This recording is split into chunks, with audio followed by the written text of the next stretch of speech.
بسم الله. الحمد لله وحده، والصلاة والسلام على من لا نبي بعده، وبعد.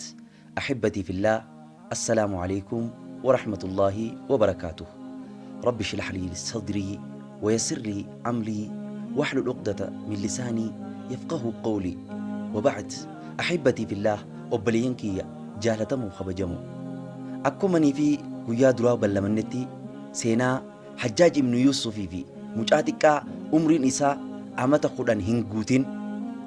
خطا درا ولله الذي خطا لما داترتي ولدي بني الداباني إن شاء الله أرانتنا عدنا كما وعدنا أكما ولي بلما سينتي رفني جرا بكينو تتدامني مرمر رافودا حجاج جي أجج دبرسه أجرتي أبني تبا إن شاء الله مرمر رافودا هقو إني جي مالتو تهي هقو خنا warra hajjaaji wajji hojjetu keessaa tokko ol ka'eeti, yaa hajjaaj mee takka narkanniiti anaatu mucaa kana naamusatti godha, anaatu barsiisaa, maalummaa keetiis hin beeku, maalummaa bakka jirullee hin beeku, mee takka naa gorsaa dhiifamallee naa godhisu dura bu'uu kiyyaaf yaa hajjaaj mee takka akka inni jeen. Hogguu kana deem rabbi barakaasiif hin godhini fudhu jeen. Mucaanis maal jeen? laa shukra galanni hin jiru kana fudhatee fi kana kannees isin lachuutu galata dhabaayii jeen. Foomcuma ajaa'ibaati bara. Hogguu kana gurbaan fuudhee duraan deemuun boo mucaa ani bar duwarraa si olchuudhaaf si fuudhe akkasuma hojiin jecha kanaan darbata yaa hajjaaj hoo fuudhe kafeete godha je'een. Duboo hajjaajoo maal jee as garagalee yaa mucaa من أي بلد أنت؟ مي بيتمي رفته مي أوديس مي جيم مدرو قافين سي قافت دا شخيف جيمي تناتنا يدو بيتمي رفته جي قافي قافت من مصر جين بيا مصراتين رفته جين بيا فاسق آتي رفته بري جي يا مجا مالي بيا فاسق آيتان يا حجاج جين ونين بيا فاسق آجي إيرينف بيا سن وني إساني تلوغن لغواتي ساني دهابان لغني جين wantoota dhugaatii hunda wanni itti fayyadamaniin waan daabaati, waan rasuulli rabbi alayhi salaatu wasalaam dhoorke, waan rabbiin dhoorke sani fayyadamanii biyya akkasiitii dhuftee. Akkasuma wajji ummanni biyya sanii ummata arabaas hin ta'in kaajamiis hin ta'inii bakka kana araba jetteetis dubbachuu hin dandeessu,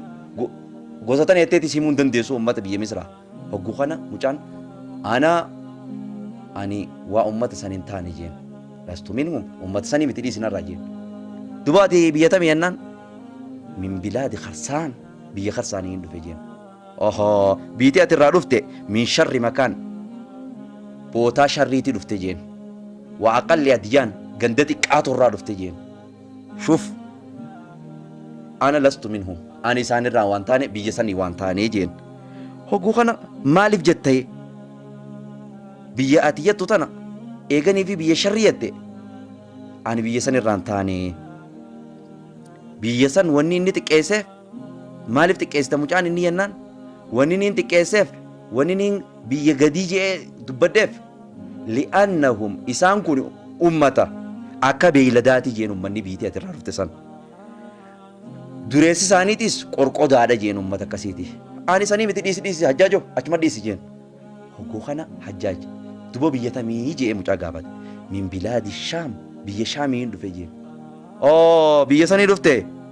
biyya gaariidha silaa garuu immoo bootaa dallansuuti dhufte jeen. Biyya dallansitti bu'e biyya akkasiitti dhufte barii jeen. Hogguu kana mucaan as garagaleeti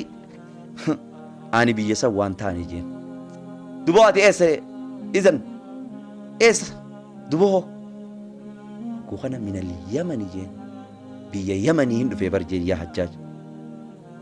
من بلاد غير مشكورة بيا تقلتن كامني دفتين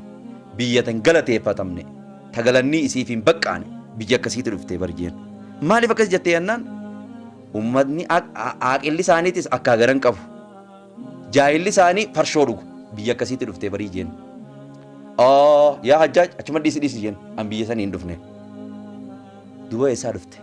من أهل مكة بيا مكة هندو في جين. من أهل اللؤم ummata gowwaa, ummata jaahila,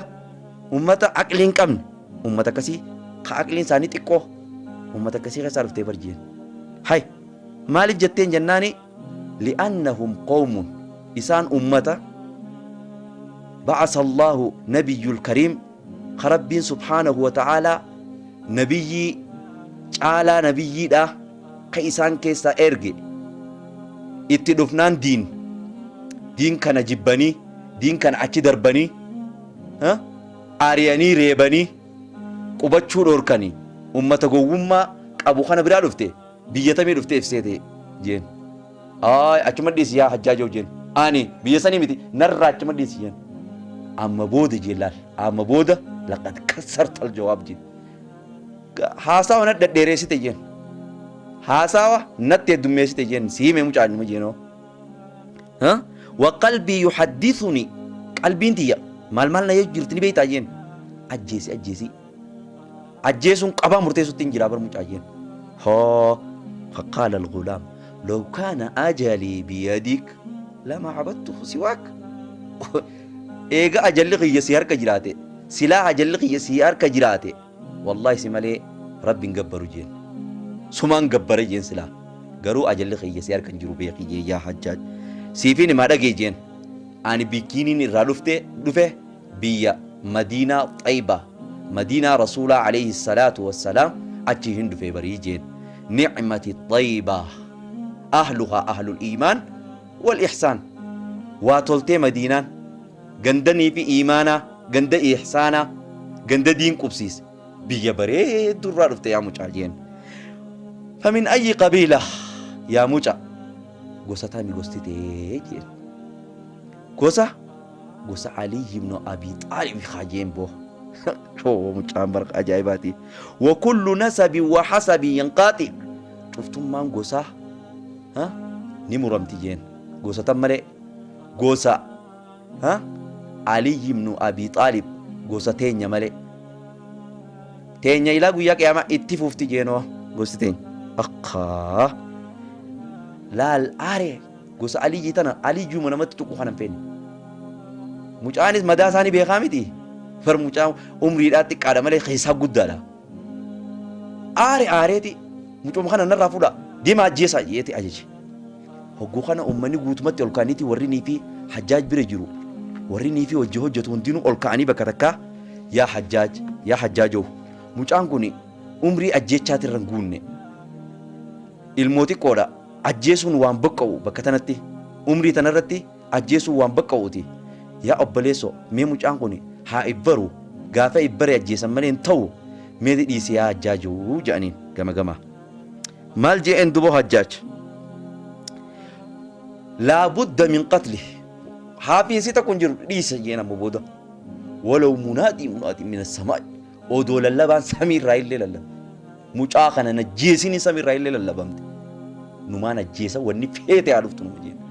hogguu kana mucaan as garagalee maa anta binabii hay ati bar nabiyyii miti bar jee yaa hajjaaj ka samiirraa lallabaan si lallabu hin beektu jeen ati nabiyyiin taane samiirraa akkamitti lallabiin si lallabamti ajajni samiirraa akkamitti si dhufaati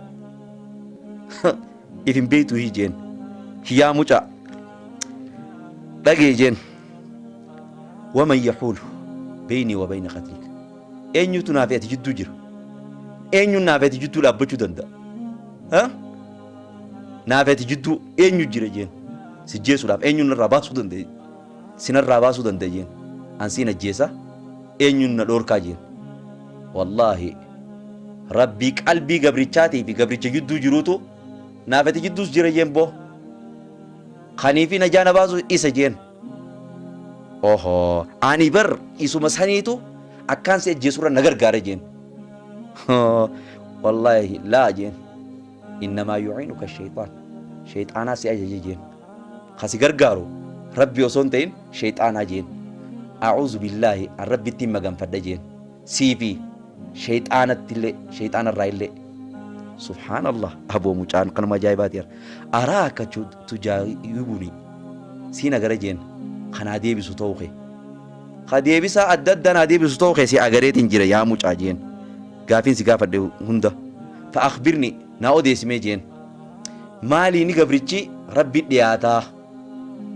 gabrichi tokko rabbiin maaliin dhiyaataa jennaan salaata soomana zakkaa hajji kanaan rabbi dhiyaata jeen ani immoo wanni niin dhiyaadhuun rabbitti dhiiga kee gannaquudhaan sijjeesuudhaanin rabbi dhiyaadhaa beekii jeen oo lokkii tuni waa tanaan rabbi dhiyaachuu hin dandeessu jeenoo maaliif yoo keetu taate jeen ati ilmaan Hasaniif Huseenii waan kana taateef sijjeeseetumaan tanaanin rabbi dhiyaadha jeenoo sijjeesuudhaan rabbi dhiyaadhaa sodaata akka malee mucaan ol ji'ee ani je'een dhagee yaa Hajjaajoof ani ilmaan rasuula rabbiiti alayhi salaatu wassalaam jeen waan takka nan gootunuma jeen hogguu kana Hajjaaj ilmaan rasuula rabbiiti alayhi salaatu wassalaam jechaati du'a sodaattaa jeen walaa tulquu biaydiikum ila tahluka rabbiin hin jenne qur'aana keessatti harka keessaniin ifin ajjeesinaa rabbiin hin jenneehi akkamitti anna ajjeese akkamitti isin jaawi eeka rabbiitu harka keessaniin ifin ajjeesinaa jeenu ajaji jira ajaja rabbiitiin guuta tanaafin siin jeebarii yaa Hajjaajoo jeen haaya yaa mucaa jeen meebii araba keessaa gosti akkaan guddoodha tami yennaan banuutii jeen waan Haatim al-Asammiin gosa sanirraa ta'eef gosa saniitu akkaan guddoodha jeen mee Shariifaan tan kabajamtuun gosarraa gosa arabaa keessaa tami jeen Banuu Mudar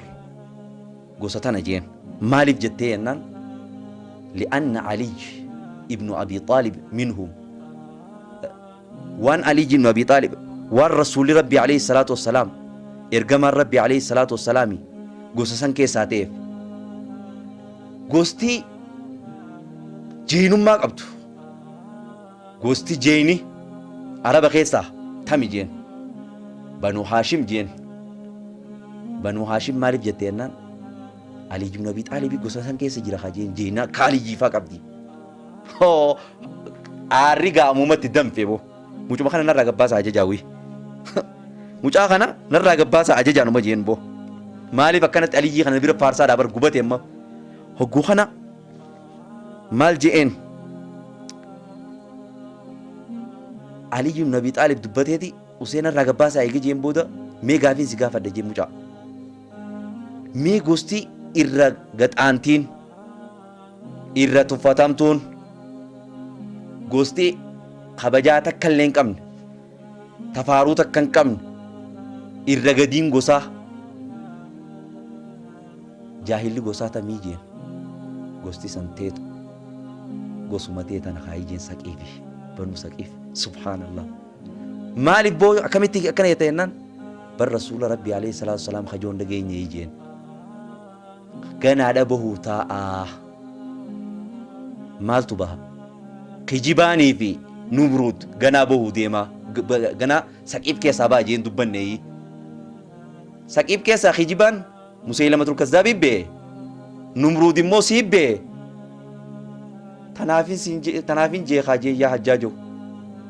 hogguma kana aare boo asumatti wulii mucaan kun naagee jirtiidha bara mulii Hajjaaj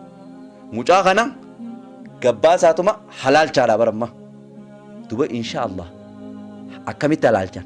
akkam ta'e kutaa sadaffaa irratti walitti deebinee waliin ilaalla